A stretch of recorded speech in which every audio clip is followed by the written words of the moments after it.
Сәлем достар, біз бүгін осы маринадтап қойған болатынмын. 1 килоға жуық ет, оған еще бір үлкен пияз, одан кейін 2 сарымсақ, укропты турадым. Сосын үйде қандай дәмдеуіш бар, соның бәрін қосып шықсаңыздар болады.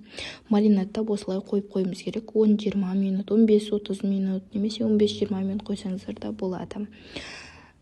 Паприка, мына жерде роллтон, даже для фунчозы деген приправаны, яғни дәмдеуші де қосып жібердім, достар.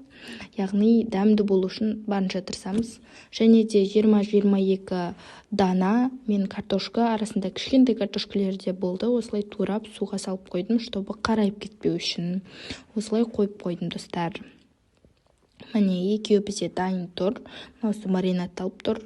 Міне енді бұны уақыт өткеннен кейін майы құйып, сосын осылай қазанға салып, қақпағын жауып қоямыз.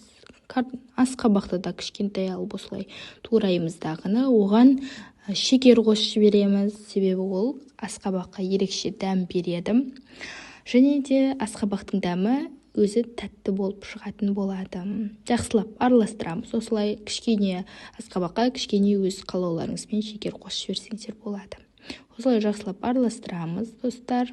Өте прям жақсылап тұрып араластыру керек, чтобы нормально болып шығу үшін, дұрыс шығу үшін, яғни осылай араластырамыз, достар.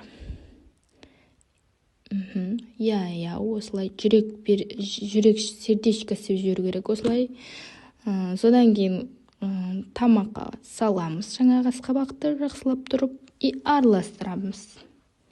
Өлтіріп тұрып араластыру керек. Қазаныма мән бермеңіздер. Қара қазан бәрінен дұрыс есептесең. Осылай салып қақпағын жауып қоямыз. Одан кейін осылай картошкамызды саламыз жаңағы, сосын су құйып қоямыз. Барынша қайнаған су болған негізі дұрыс. Дегенмен осылай болғаннан кейін, қайнағаннан кейін көпіршіктерін де алып тастауды ұмытпаңыздар. Және де қатты қоймаңыздар астын. Міне бізде тағам дайын болды. Ас болсын барлықтарыңызға. Я вас люблю.